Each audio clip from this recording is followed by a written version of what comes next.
start off by closing our eyes and just like connect to ourselves real quick. Notice what's going on with us as we're landing here in the space.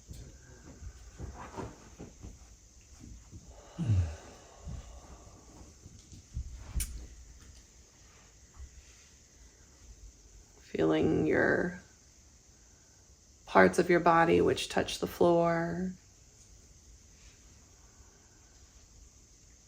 What's going on your insides?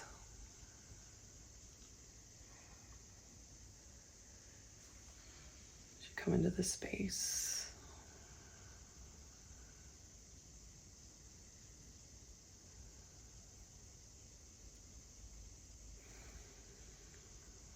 Maintaining that connection with yourself. You can begin to feel into the energy of the room. Other people here sharing space with you tonight.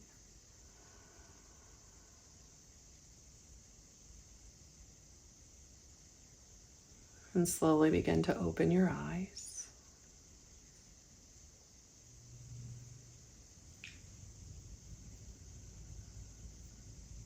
Tonight we're talking about something that you've probably heard before, boundaries. But we're going to get deeper into what boundaries are and are not, how they show up, why we don't hold boundaries, or where maybe we're too rigid with our boundaries and how those affect us. And just overall, why we want to care about boundaries. I want to check in our circle, and tonight I want to start with a sentence stem. When I don't hold boundaries, and it might be I experience or I feel or I notice, right? When I don't hold boundaries, When I don't hold boundaries, I feel.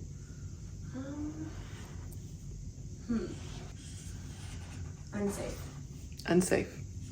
Right? I was gonna say whenever I don't hold boundaries, I let people walk all over me. Mm-hmm. Yeah, how does that feel when people walk all over you? Well, I don't do that because I'm pretty good about not letting that happen. Because I've got a big mouth. I'm not afraid to use it. Cool.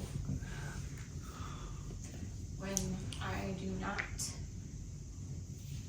hold or express my boundaries, I am not honoring myself. Yeah.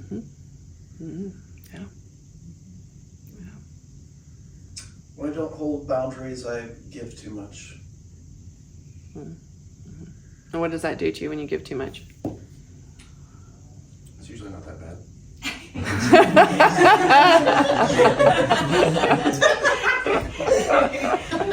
I receive a lot too in life. Yeah. You motherfucker. And I don't know boundaries. Yeah, I get taken advantage of. You get what? Taken advantage. Yes. When I don't hold boundaries, I feel less worthy than other people.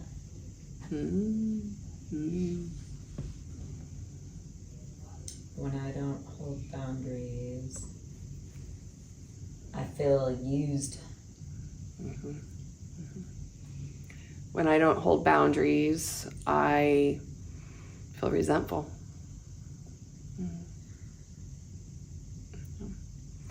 And then we're going to go around with another sentence stem. When people set boundaries with me, I... Depends on how they set them. You know? How good at that. Graceful they are at setting them. This is a tricky question. I think it depends on the situation for sure.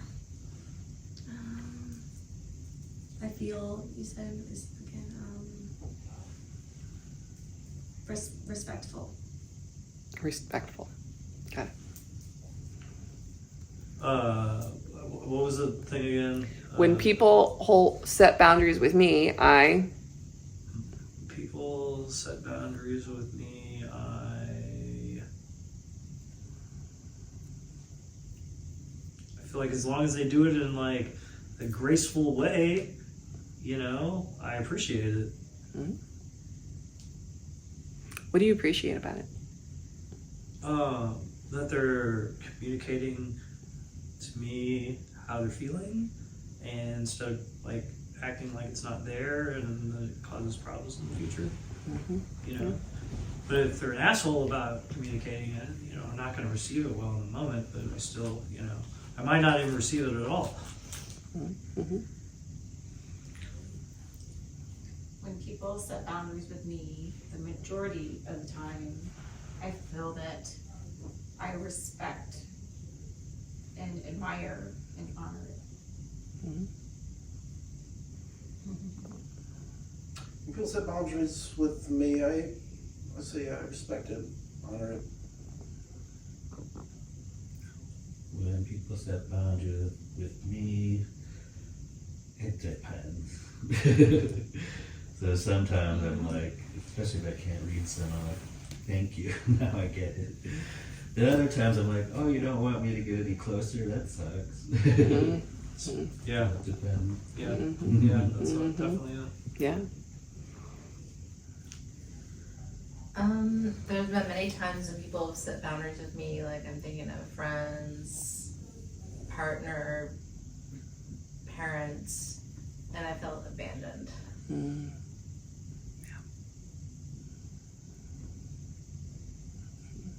If I don't care about them that much, then it's like, cool.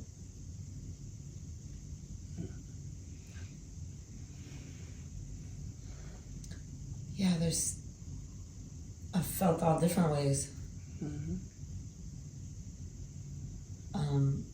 Yeah, I think I'm pretty good lately at, you know, even if they're delivered in a, you know, not graceful way, I felt like, okay, you know, it's not the way I would have done it, but I'll respect that, you know.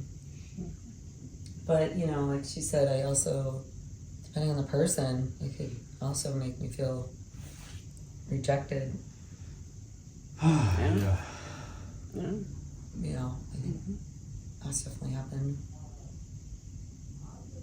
I think a lot of people do boundaries well, they set them well. They do. They don't. I don't know. Or it's usually like they don't, and then it gets like frustrating for them, and the way they said it is just really harshly. I always try to be in an energy where I'm like agreeable as much as possible so that people don't feel like they have to set boundaries with me. But everybody does set, and it's fun, and that's good also. Yeah, as they should. So when people set boundaries with me, again, different things depending on the situation. You all brought up a lot of good points. There's one time in particular, I remember someone setting a boundary with me. And at first I didn't like it. I was angry. I felt abandoned. Like, oh, I've been there for them all these times and now they're not wanting to be there for me. But then when I felt into it more, I felt very safe. Because I'm like, oh, well, they're telling me where they're standing and what they want.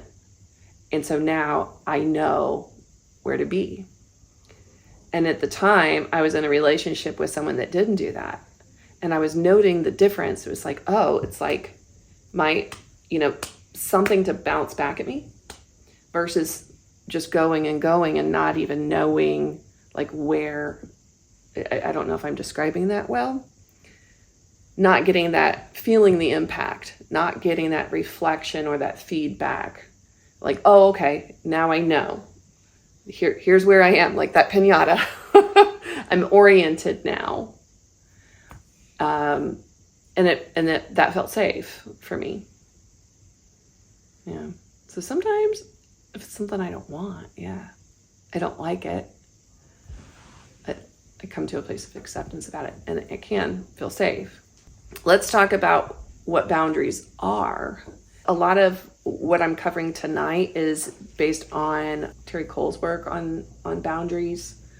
And you see a lot of porous boundaries or lack of boundaries with people that have people-pleasing kind of tendencies. I don't know if you do, but it's like, well, let me be like palatable all the time.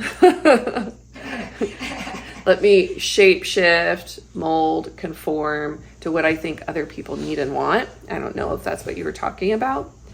And then that's us not having boundaries. And then that can bump up against our own inner wishes and desires. So the majority of the people that I work fall into that people-pleasing category, and they tend to be over-functioning, over-giving, and then eventually feel resentful, used, abused, and victimized. And then they might leave a relationship or a friendship or a job and find themselves in the same situation over and over and over again, this pattern coming up. And then that affects their self-worth, their self-esteem, their confidence. It's like a chicken and the egg kind of thing. Because they don't have that level of self-worth and confidence, then they're not speaking up. Because of past traumas, experience, they're afraid to speak up. They don't want rejection. And so it's, well, I'll stay quiet. I'll be the silent observer. If that's how we're interacting with the world, what do you think that then leads to? How would someone's relationships, how would someone's life, how would someone's inner world be? How do you think their lives would look when it comes those People pleasing. the people pleasing, not having a voice, not speaking up, Sort of busy. busy? Yeah. Tell me more about that. Just because they're always like on alert to try to, keep the peace or help. Yeah. So Fix things. hyper vigilant. Hyper Yeah. aware of everyone's energy and trying to manage it. Yeah. Would be Yeah. very busy. Yeah. So I just spent the weekend with my parents, so I have a good example.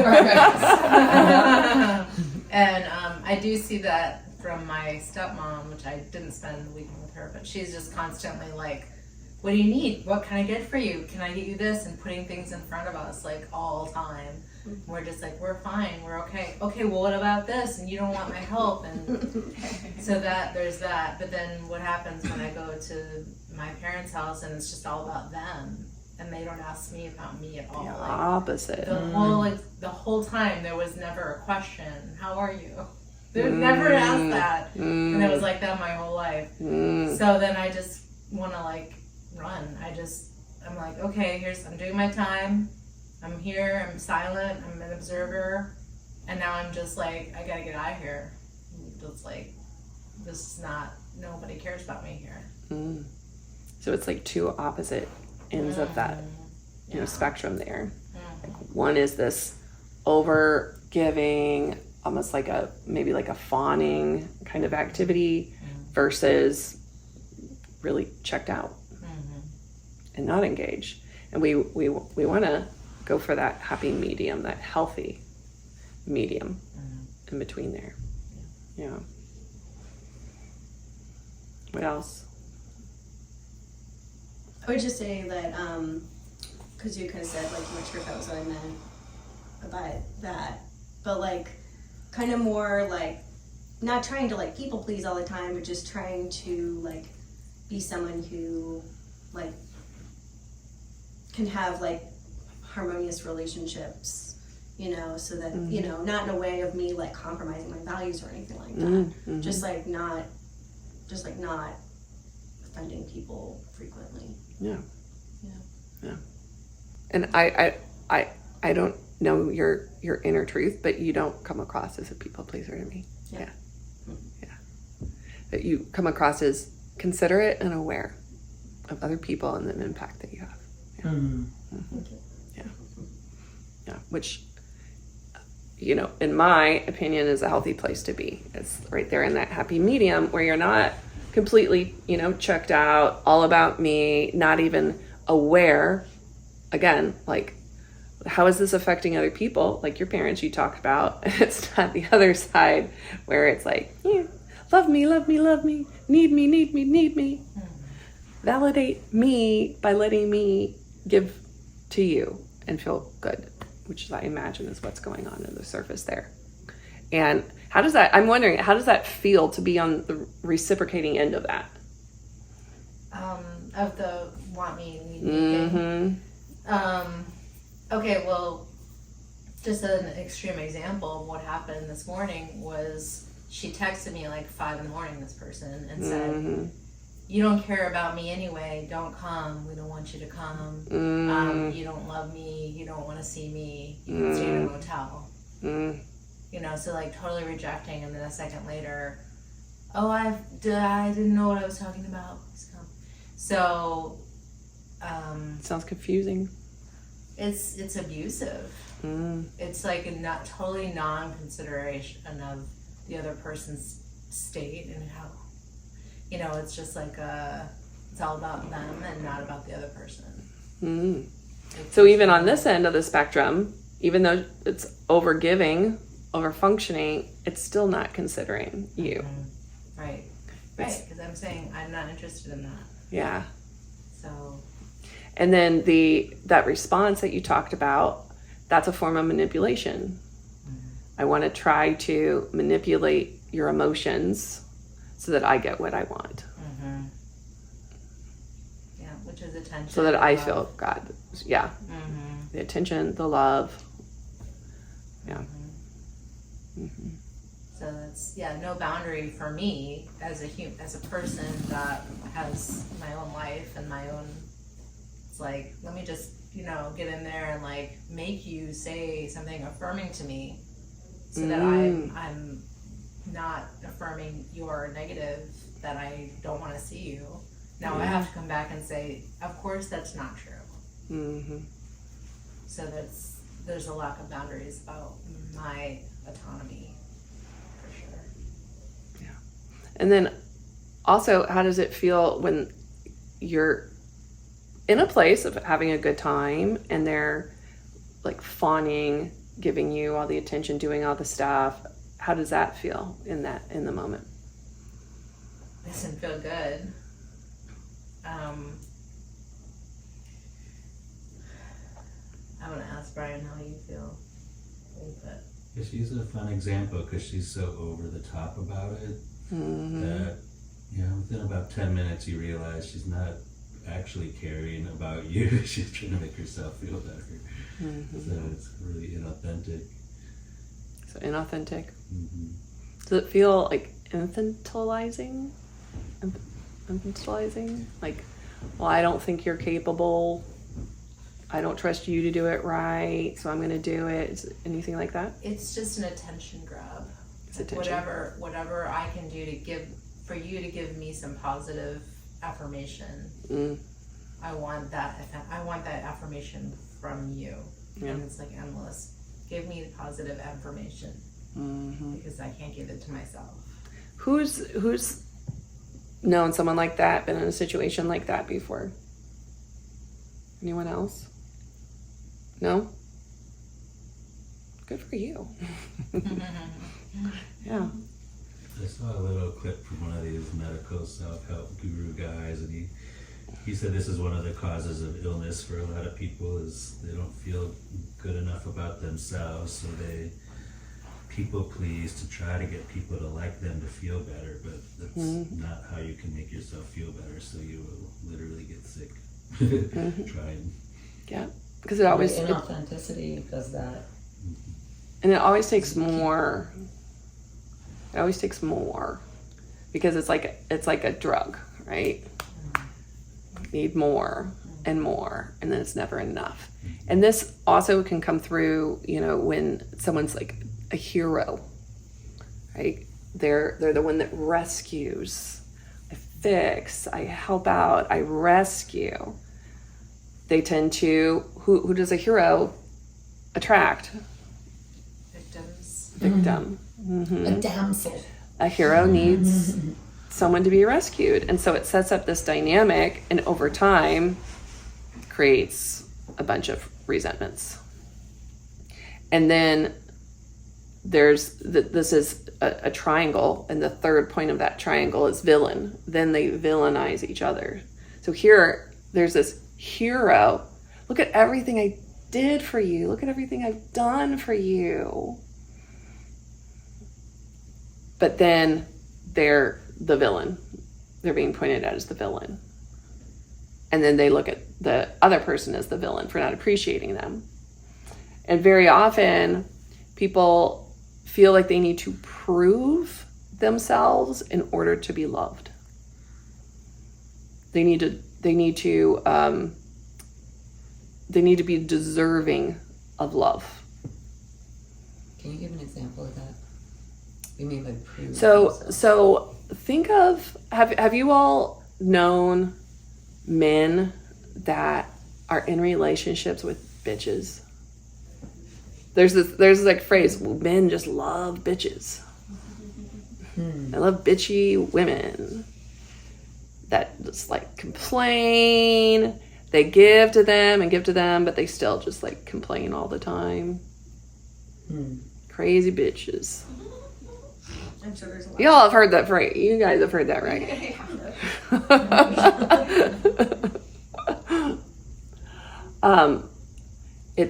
It's this belief, I need to prove myself in order to be deserving of love.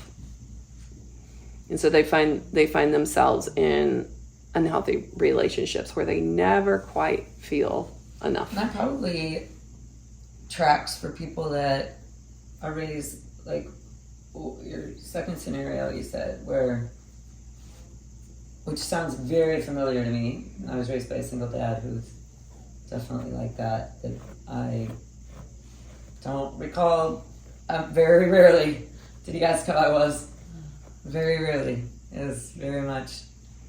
Or if I did say something, he took whatever I said, took one part of it, and then went with that and like talked about that instead of like actually reflecting or made it again about him and turned it in. But I mean, he's doing his role, his thing. Mm-hmm.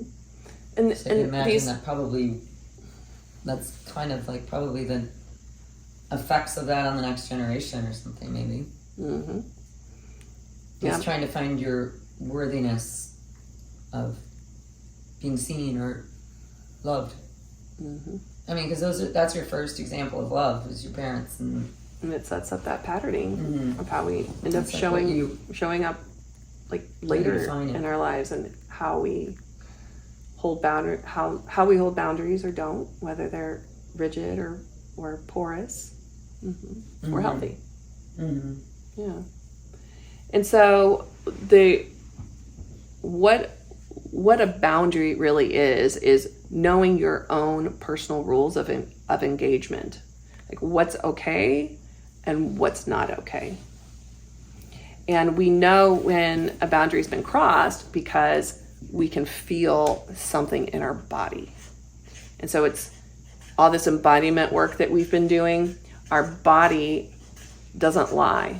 Our bodies cue us in to, okay, what's going on here? And when we can tune into our body, we can go, oh, like I feel a little constricted. I feel some heat in my body, some like burning sensations. I feel flush. I feel Constriction. nauseous. I feel really small Small, and anxious right now. Why is this? What's going on? And it's very well could be because there's some sort of boundary that's been crossed. But the thing is, it's not other people's jobs to not cross our boundaries and not infringe upon our boundaries. It's our jobs to let other people know, to make requests, and then to enforce those things that are non-negotiables.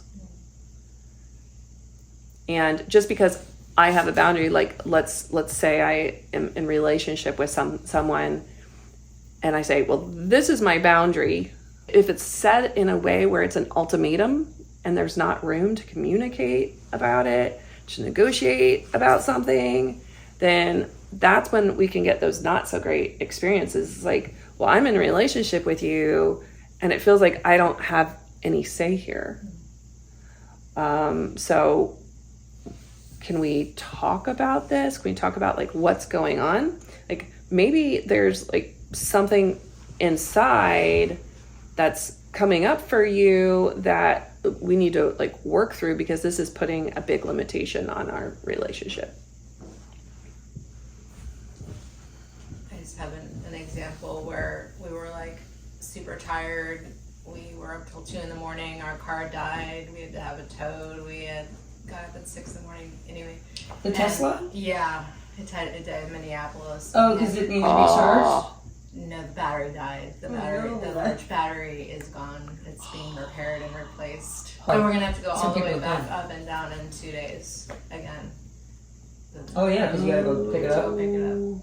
Oh. But anyway, so then we had such little You guys sleep. had a So my little brother was like, here, let me show you this Star Trek knockoff thing on YouTube that's like the new Star Trek that they like remade. And we were sitting there and I was just dying, like so tired. And he's like, this is so great. We love, and they're just, and I really should have gone to bed, but I just thought, okay, I'm only here for 2 days every year. Let me just watch this Star Trek thing with him. And then I just didn't feel like good about it because I didn't honor myself. I didn't say, you know what, I'm just tired, I can't watch this. Because he was so into it and just wanted to share so much. So. And you didn't want him to feel Abandoned, yes. So let's talk about some other reasons. What are reasons that we don't set boundaries with people, or we don't follow up with holding those boundaries? We don't want people to feel abandoned. You don't want conflict, right? right, Yeah, like afraid she of said, conflict. Time constraints. She's like, we're only here 2 days, so Yeah. There is this level of discernment that comes in, because sometimes it is easier to just like, you know what, I'm just gonna let this go. It's not worth the hassle. This is important to them. And so you weigh it out. And so it's this discernment, and one of those things is like, how important is this person? How important is this relationship? Is it worth the time and energy to get into this? We've talked a lot about conflict, to, talk about the conflict. Or do I not really care about this relationship and don't want to spend all that time and energy to reach out and resolve things?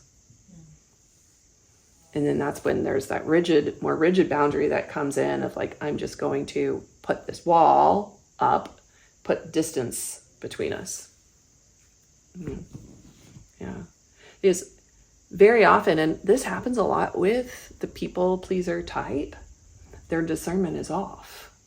And they will spend their time and energy in the wrong places because of that need. Like, this person doesn't like me. This person doesn't treat me well. I'll win them over. And it's that karma thing that I'm talking about. Maybe I can fix them. Maybe I can heal them and get that completion that I didn't have as a child. Like my parent, I couldn't help them. I thought it was my job to help my parent, to take care of my parent, to make my parent love me. And I don't have that. So now I'm trying to complete that with other people in my life. And that's the trying to like prove myself, prove that I'm lovable. But it doesn't work. Very rarely works. Like this happened with me. Someone I was in class with, there was this one gal in there who by the end, like a whole bunch of things came to light about how she was just, we're going to go back to the B word again. She was just a bitch, lots of judgment, lots of like talking about people behind their backs, and this like a like mean girl kind of attitude. And this other gal, we got together and I found out that she's like, oh yeah, I invited this other, you know, the bitchy gal, the mean girl. It's like, oh yeah, I invited her to do this and that. And because I had this ticket, and I was like, why did you invite her? Like if you, and she's telling me about the ways that she felt mistreated and like this and that, but she continues to do it. And I'm like, why? Like you could have asked me. I treat you great. And she's like, because I just had this desire to make her like me. Like that becomes more important. That was awareness. That becomes more important than actually spending the time and energy on the relationships that matter.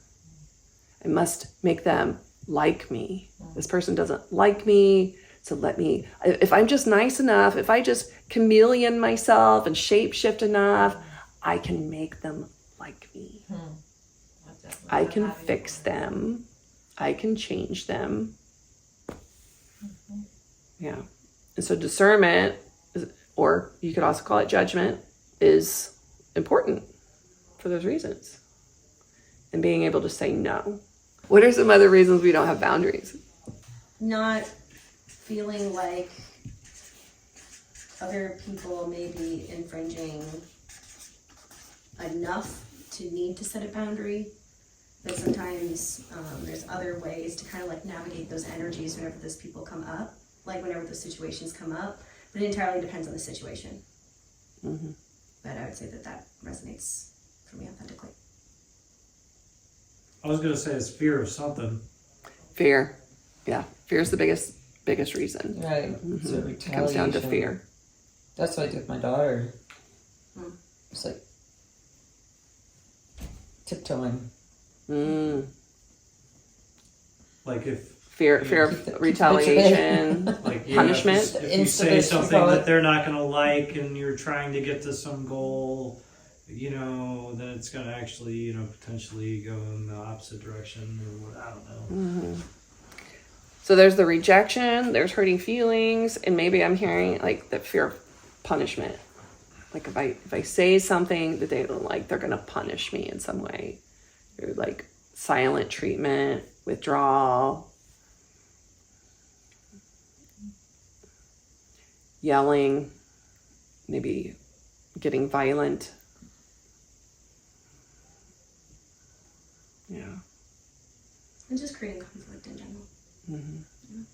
And if there's relationships where there's control mechanisms, there's a lot that can be taken away if you're not behaving and saying the right things.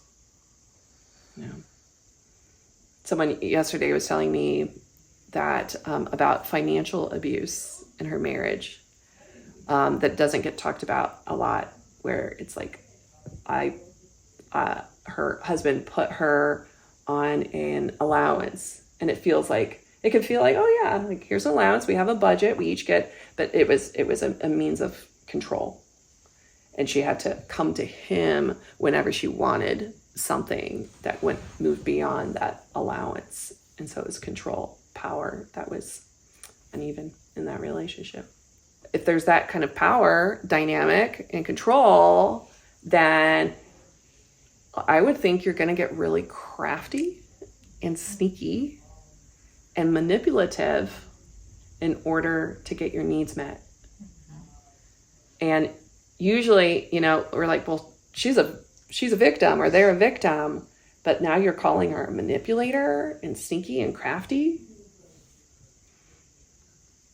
But it's like you do what you got to do in order to get your needs met. And so that's coming back to that responsibility part. It's like, oh, yeah, I'm showing up like that. Like I'm a part of the problem, because that's inauthentic. I was in a relationship where I made the money, he didn't work. So it's like I was 18. And he said we have an allowance, and he would look at like what I spent my money on, like, why did you go buy this sandwich?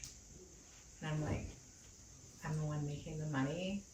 I have to eat. Mm-hmm. But he just thought, you know, and that was a case where it was like, we're in a marriage, so that means we make all the same decisions together.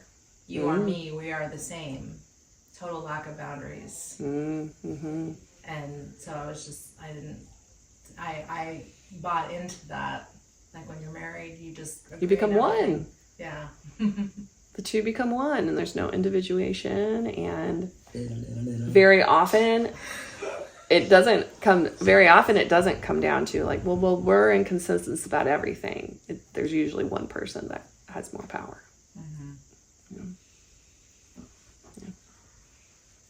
It takes a lot of vigilance to make sure that there is consensus, that you're on the same page, that power is balanced. Yeah, consciousness and awareness, conscious coupling. Yeah, and when two people choose to contractually obligate themselves to each other in a marriage, they come together with different past experiences of money. That's why it's one of the number one things, infidelity. It's like they have whatever understandings they were raised with. I mean, that happened to me. I was a stay-at-home mom, and he controlled the money, and I got very, very manipulative. Totally. Yeah. I was like, well, he'll pay off the whatever groceries I buy, so I buy gift cards at the grocery store.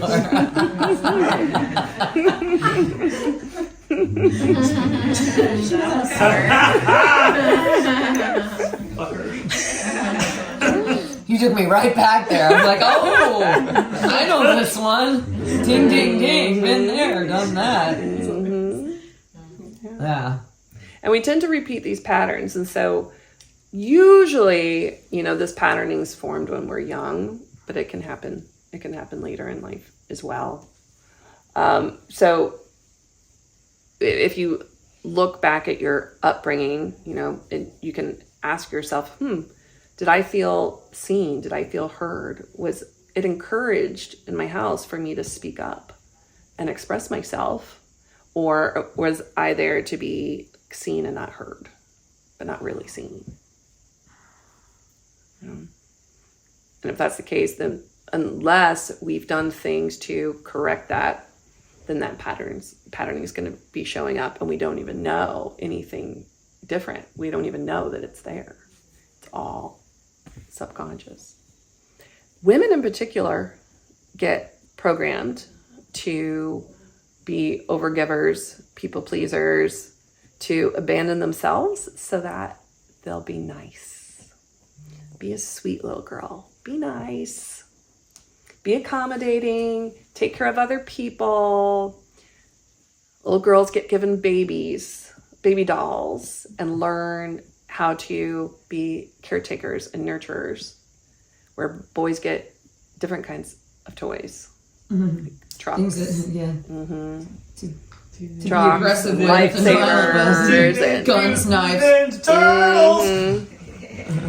Boys tend Turtle to. power! Now this is different for everyone. I'm speaking generalities here, but boys when they're outspoken and wild and loud, it's like, oh, boys will be boys, and it's actually encouraged, but then it gets shut down in women in general, and that's been changing over the years, with letting go of a lot of these gender norms, traditional gender norms. When we do those things, we're abandoning ourselves. We're not caring for ourselves. And when we're not caring for ourselves, then what does that affect? Health and wellness. Health and wellness. In the relationship, because I noticed how resentful I got by the end of my parenting visit. I just was like, I couldn't even smile. Yeah. I just was so resentful. Yeah. They didn't even notice. It's like, whatever. Yep. Yeah. They probably thought you were making it all about you. Just ignore it. It'll go away. Or they're really not even aware enough that that's how they are. Yeah. Could be. I think that's pretty pretty common. I don't think a lot of Older people do folks that. generation, yeah. Yeah, they don't spend the time to develop the self-awareness to. Yeah, it used to, they used to say that before like a certain age, like maybe 10 or 7, that kids didn't like, not that they didn't have emotions, they didn't get depression or anxiety, or I don't remember that statistics, Wow. but like, yeah, kids weren't looked at as like whole humans. You know, they're just like, oh, you know. How does self-love play into lack of boundaries? I feel like the more you love yourself, the a lot easier it is to hold your boundaries, and the less you love yourself, you know, you generally. What is it that the saying goes? You never let anybody treat you worse than you treat yourself. Yeah, that's how it goes. Mm-hmm. Yeah. Because self-love is about caring for ourselves, making sure that we have what we need to be our optimal selves. Noticing, you know, where's my energy going? Where's it being leaked? Is this draining me?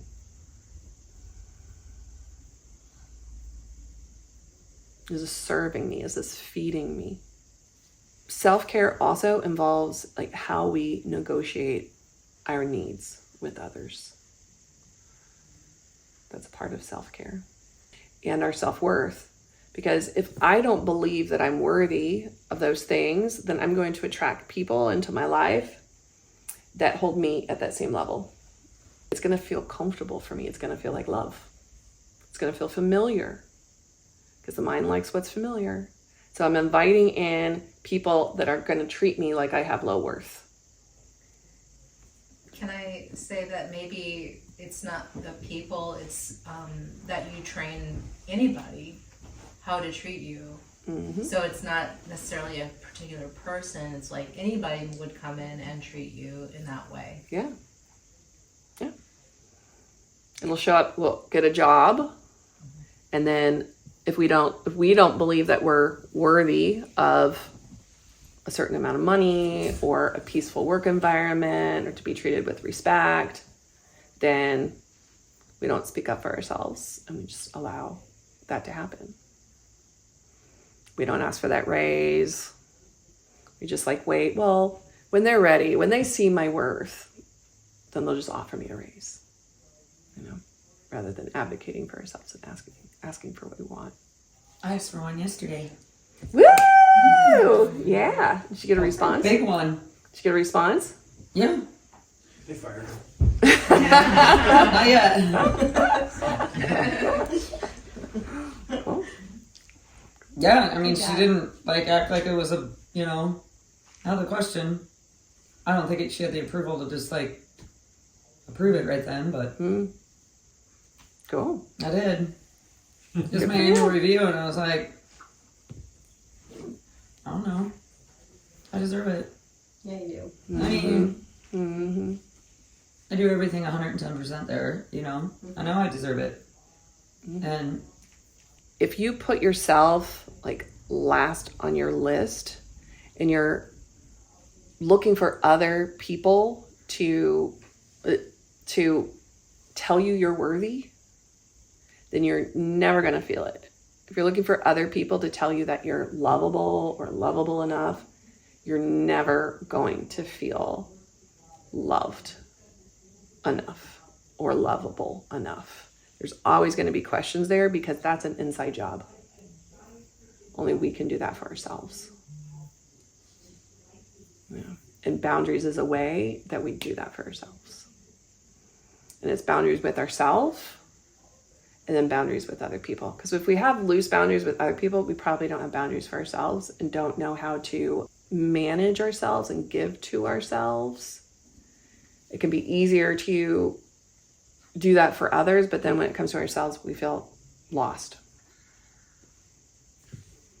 And so then it's like, well, I need other people. I always need other people then. I can't be alone because I need other people to get that fulfillment, to get that validation. Otherwise, I feel lost and alone. we haven't really talked too much about the too rigid of boundaries, but if my boundaries are too rigid and it's like, here's my boundary, I have all these like rules and you must adhere to them, what do you think that creates in my relationships? Fewer of them. Fewer of them. Yep. Mm-hmm. That feeling of walking on eggshells. Yeah. Other people feel like they're walking on eggshells. Very often, you know, the people with the rigid boundaries, they're not communicating those things. They just, whether it's porous or rigid, most people expect other people to just know. And they're the ones that are very likely to cut people out, walk away, withdraw, put up those walls. And it leaves people on the other side feeling very confused and not knowing, like you were talking about, you know, not knowing like what did I do? Because they're just done. Can you give another example of what rigid boundaries might look like? Christianity. Yeah. See that? Like the real, you know, the rigid ones. It's the If you don't believe in Jesus, you're going to hell. Yeah. And you can't be in my house like, Mm-hmm. if you don't. It's my way or the Your highway. kids are going to hell if you. I'm right. I'm right. The inability to be with, see another perspective. Mm-hmm. This is the only way. Usually. It's got to be this way. Because of some fear-based belief. And yep, fear behind that as well. And Fear, anything you say. safety. Actually, fear This of is how reading. I feel safety. And it's like anything you Okay. say is like has to fit in my worldview. Mm-hmm. Yeah.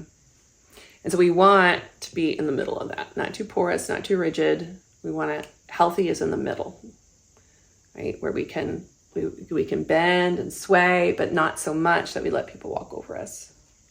You know, and it's our job to let our boundaries be known and to enforce those. Because, you know, if people don't know, they're just gonna keep taking, and they might not even know that they're doing it. Sometimes I find, you know, with people that have like real porous boundaries, I'm very conscious of this, and like Debbie knows, I have a value for like equal energy, balance in conversation. But if there's someone that's not like speaking up, asking questions, I'll just like talk, and then I'll be like, oh, I feel like I'm doing all the talking. I feel like I'm taking up like too much space, and there's inequality here. And I'm imagining, because I know what it's like for someone that like I'm speaking of, I'm imagining that the person I'm talking to is maybe resentful that I'm taking up all the space, but they're allowing it to happen.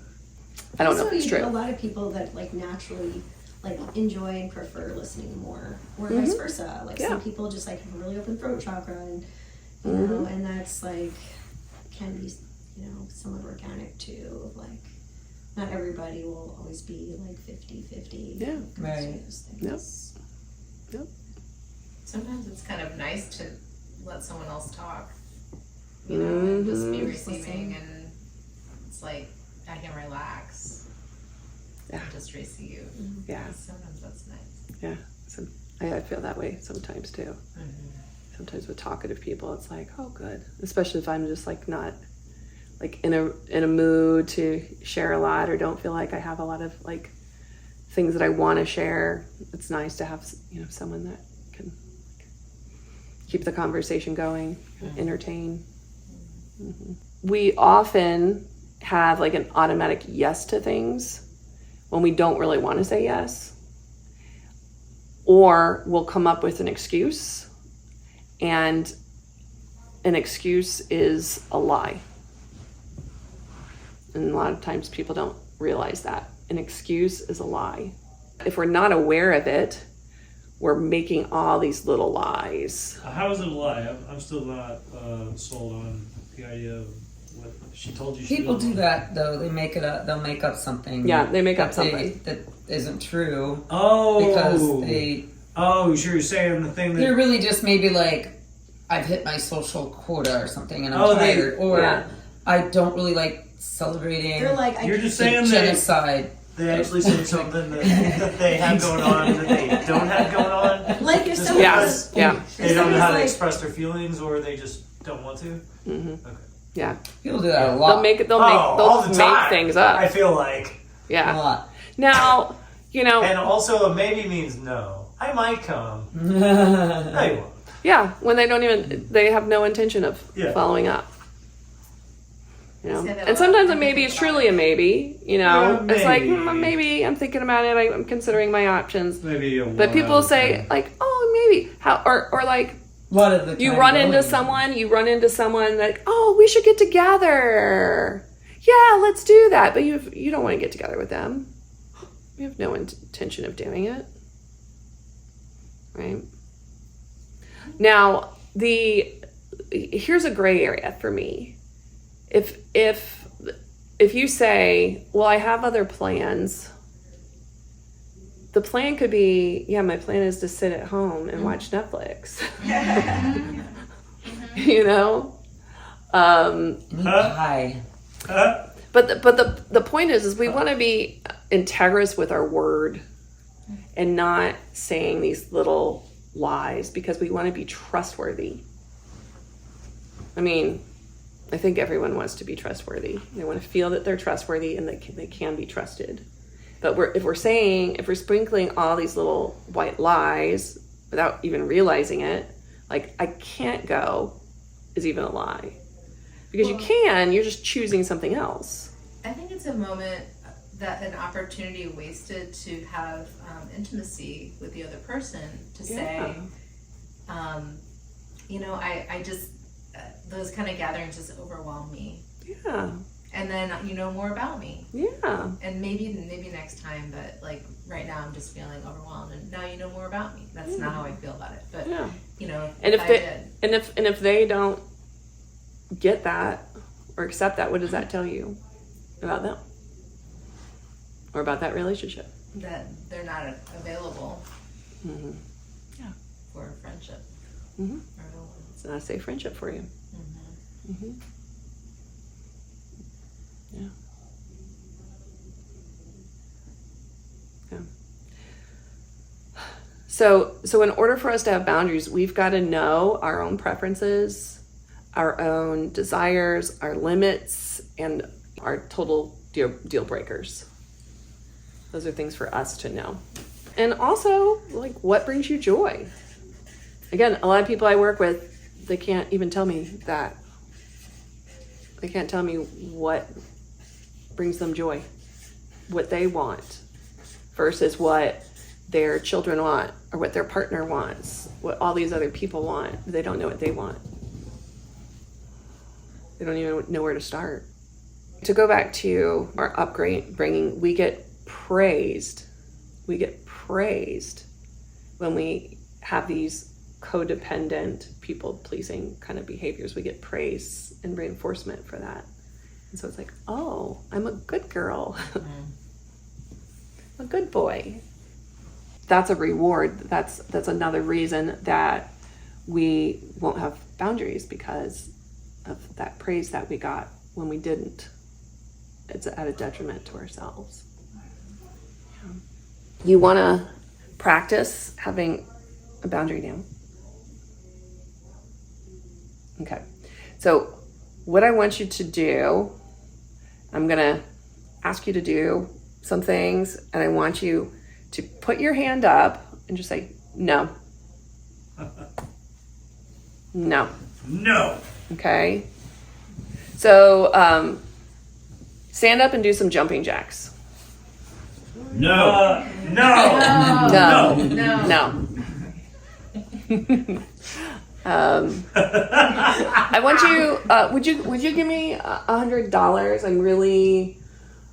I'm really low on funds, and I really need some support Would you be a good friend and give me a loan? No.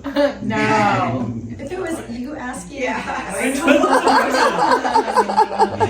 tried it. And we don't have to be like No. mean. A lot of times we think that like by keeping a boundary, by saying no, that we, are going to come across as mean, or we have to be kind of like stern in saying our no. But we can say it with compassion.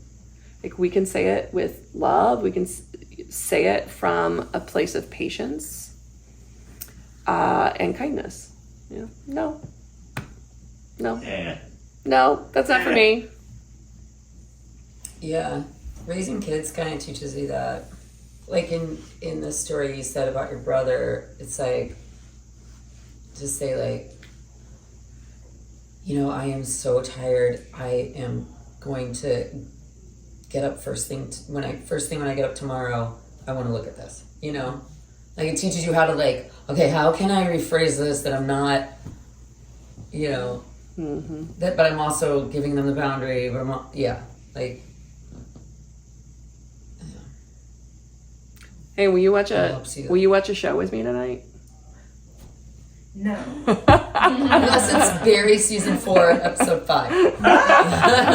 So you fuck with Barry? Negotiation. Negotiating her needs, wants, That's desires her right lap. there. Yeah. Let's revisit tomorrow. No for today. Hey, will you guys come over and help me clean my basement this weekend? No. I will be in Costa Rica. No. No. absolutely not. No. We need help with our shed. No.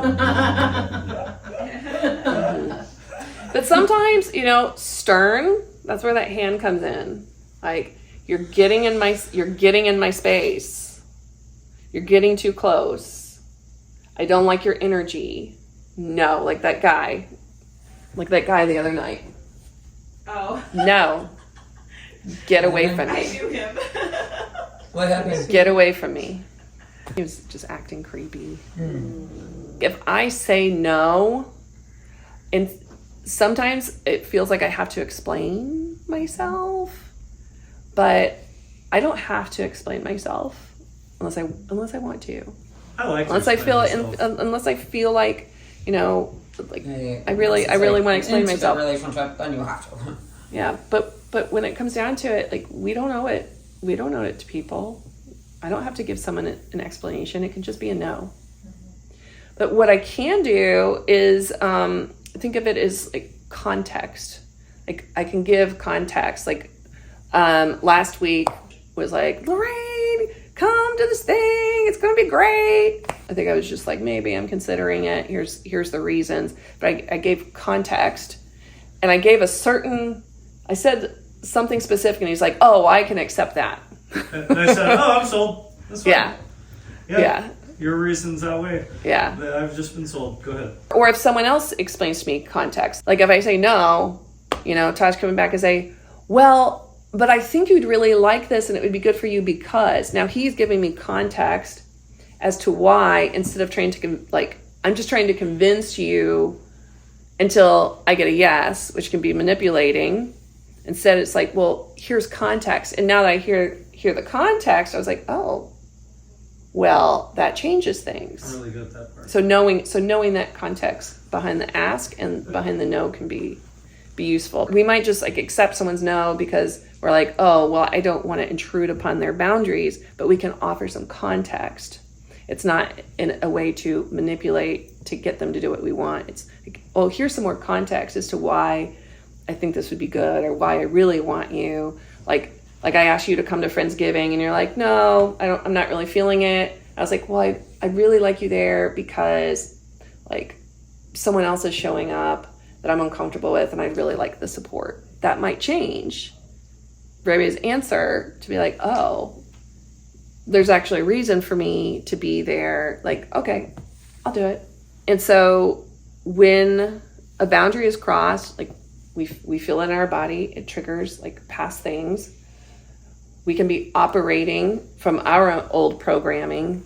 And so what we want to do is we want to clear that out, clear out the basement, clear out the crap from the basement so that we can have, healthy boundaries, healthy self-expression, Because, you know, we come into this world with two basic needs. The first one is connection. If we don't connect right away when we're born, we die. We need to connect with a caregiver or we die. Because as babies, we can't take care of ourselves, right? What do? First thing now, at least, first thing when a baby's born, bring it to the mother, bring it to the mother's breast. You know? So we need that connection.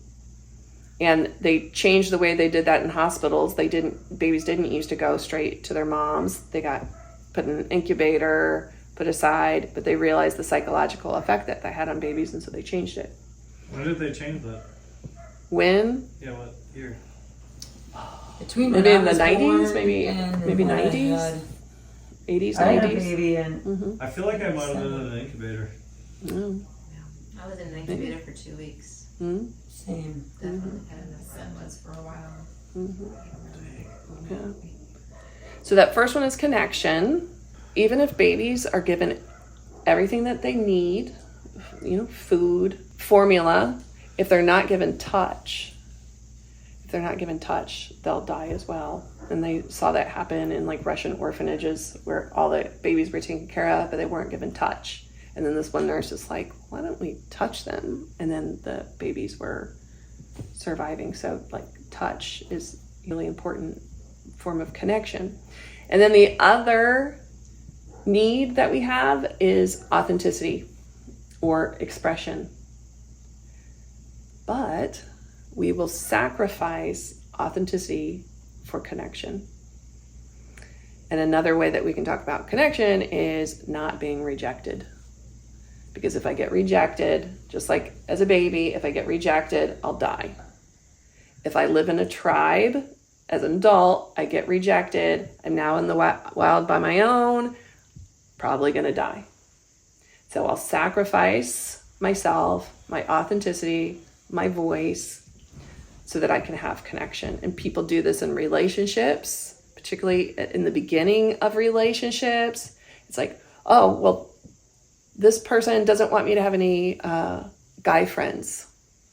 So I won't have guy friends. Because if I were to speak up for myself or not do what they want me to do, then they might leave.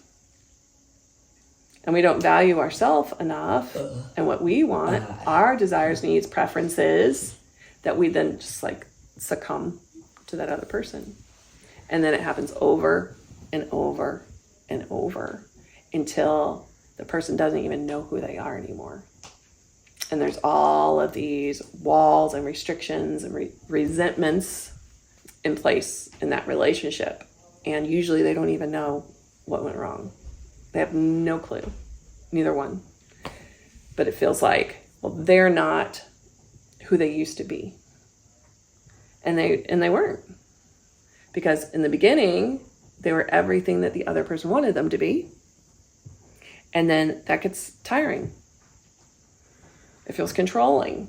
But really, they're saying yes the whole time. And the other person doesn't even know that they're like controlling the other person. In many instances, you know, I'm not saying that's always the case. Does that make sense? That's relatable. It's how it's like it takes two people to create dysfunction in a relationship. It takes accepting and allowing abuse for there to be an abusive relationship.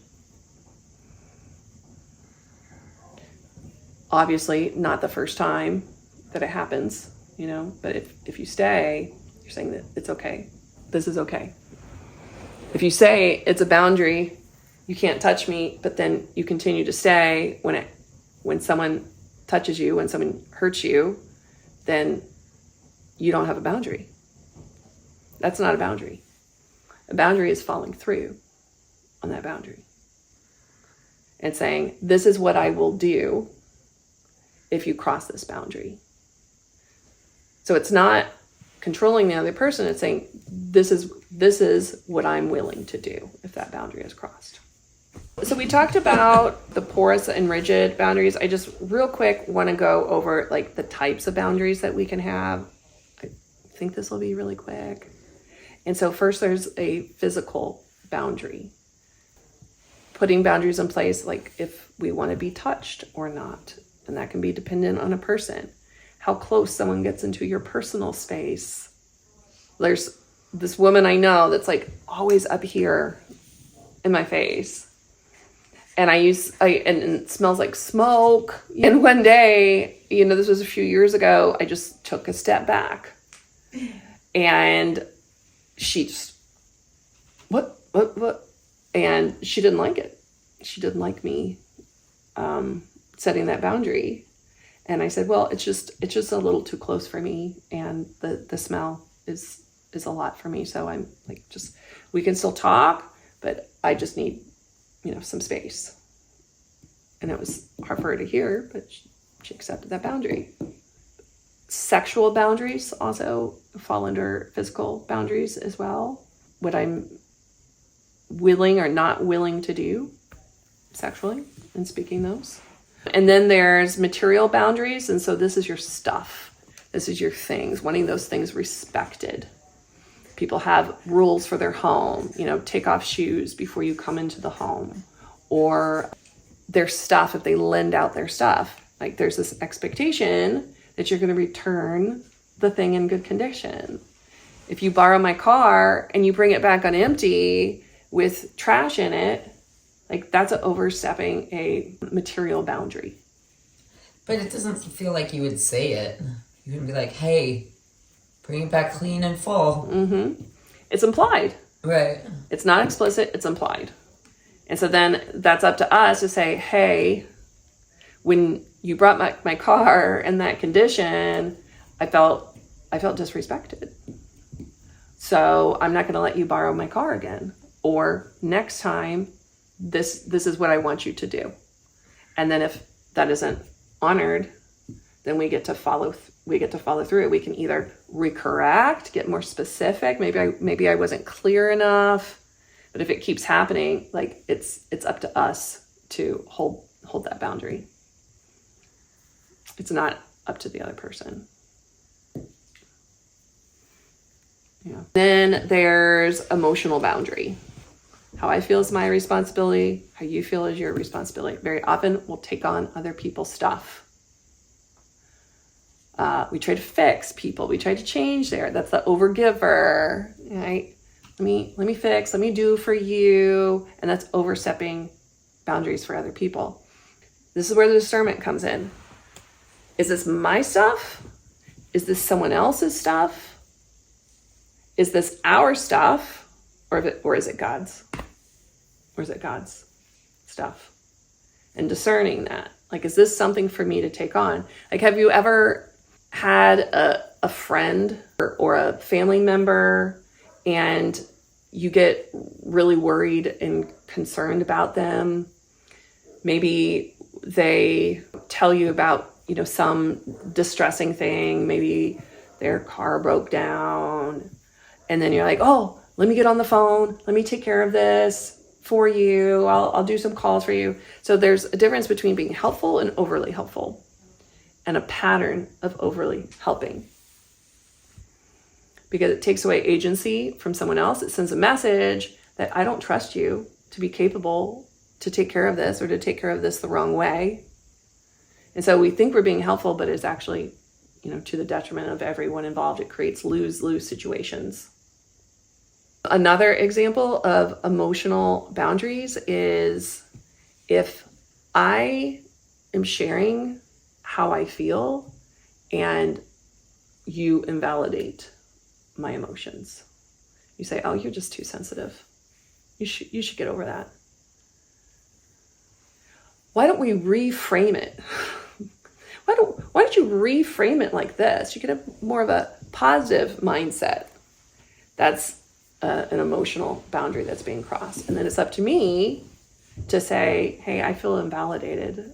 I would really appreciate it if you just listen to me and how I feel, rather than trying to change how I'm feeling or tell me that I should feel something different. And if someone really cares about you, they're going to want to hear you out. So it gives you a lot of feedback about someone else.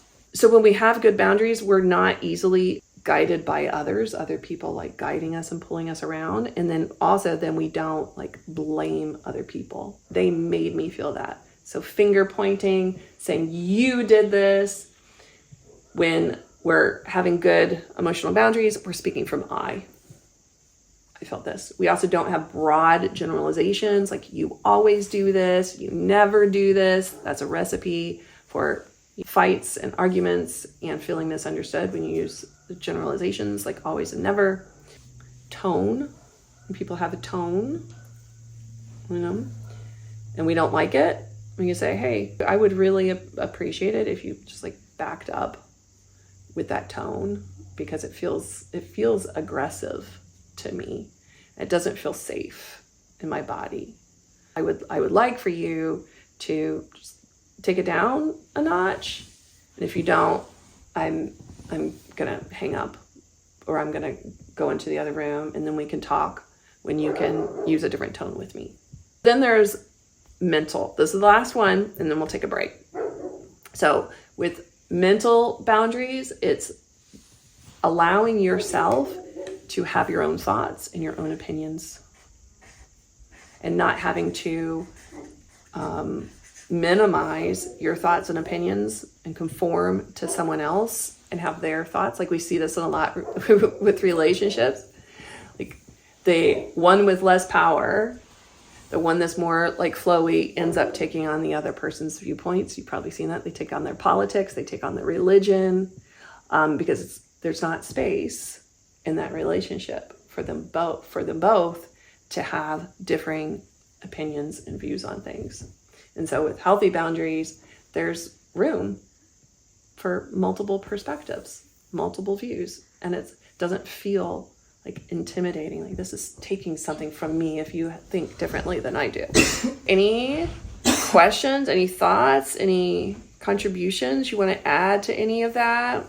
I had one with the emotional boundaries or responsibility.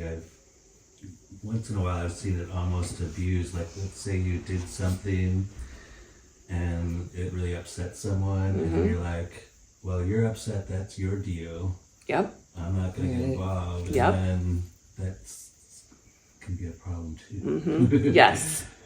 Yes. That, well, your feelings are your responsibility can be used in a unhealthy, and it can even be considered abusive way. So if I express to you, when you used a tone with me, I felt unsafe, I felt minimized. And if you were to come back with, well, that's your problem.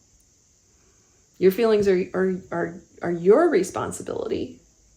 Then that's you not hearing me. That's not you attempting to understand me and where I'm coming from. So again, that's feedback about that relationship. If you care, if you really care, and you're not letting your ego get in the way, then you care about how I feel. It doesn't make me right though, and you wrong. It's not blaming and finger pointing. And that's where it can be like, well, you made me feel this. You made me feel that.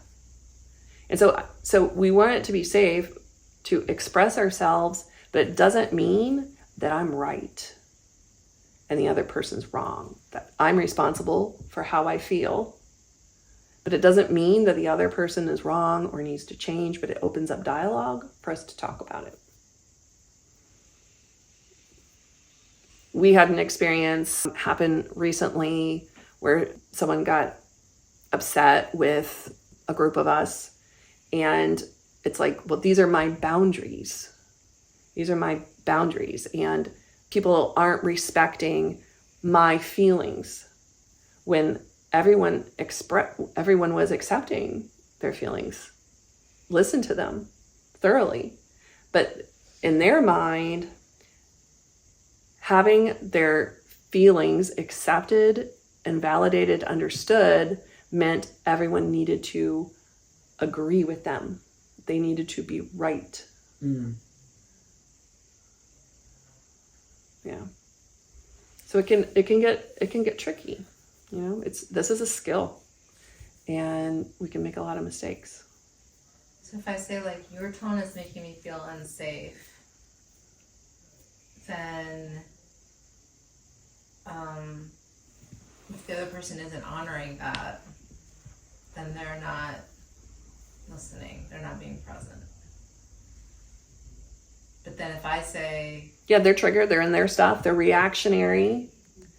You know, they're feeling like you're trying to make them wrong. They will probably feel like they need to defend themselves, justify themselves rather than be with.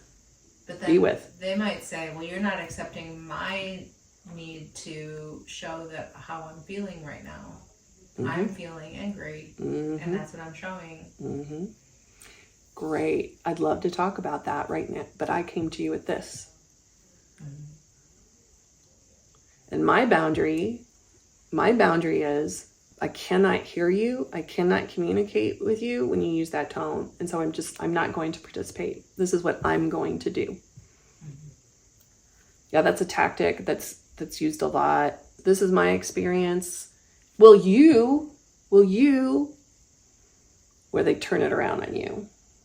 And then it can just become a toxic back and forth mess that doesn't get anywhere.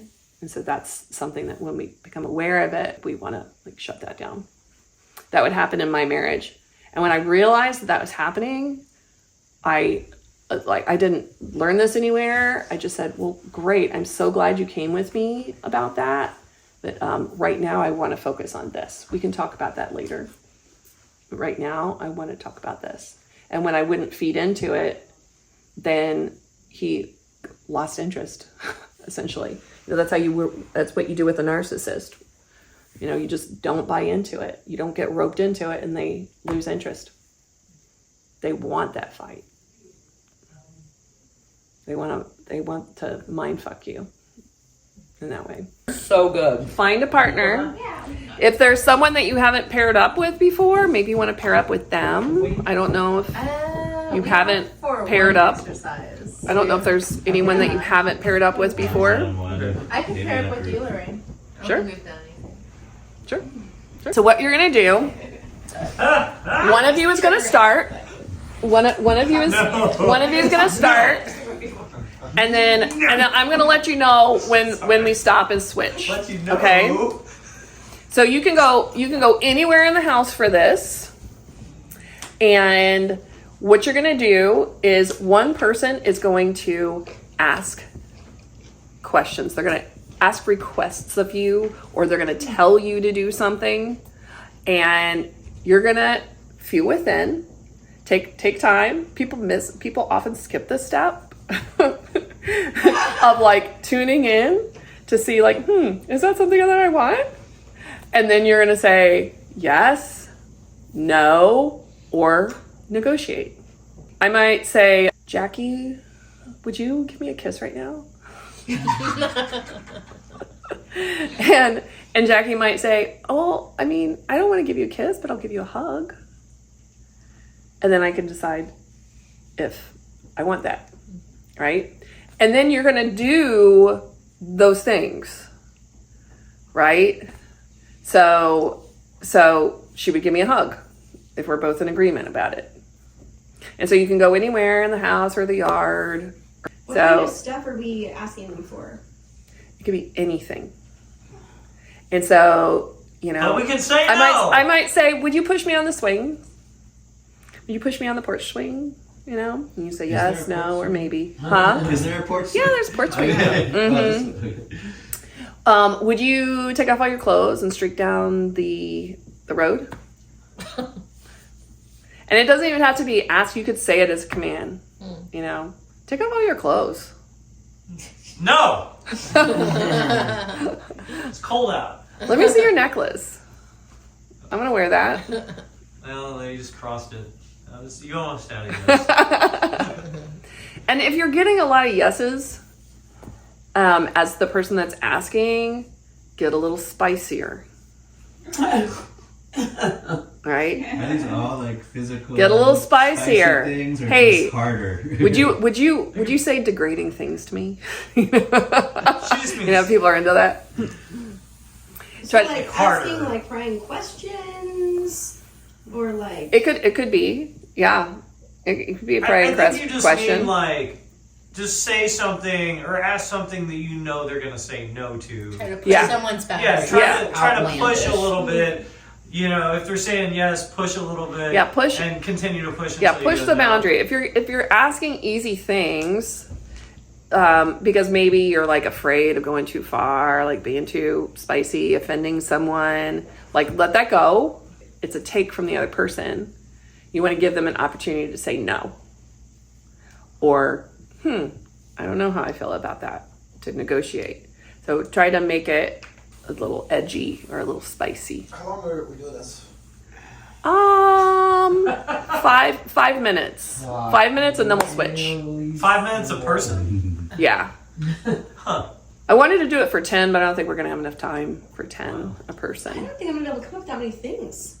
Be creative, Christine. Yeah, you're creative. I can go first, and I'll come up with plenty of things. I'll just do all the same ones back to you, and then whatever else. I'm sure you'll be able to come up with plenty of things. Okay. But if you want to use mine, that's fine. Let's go too. shoot up some heroin. Yeah. Great idea. No, but how about some mushrooms? Yeah, he said it's good mushroom. I have some.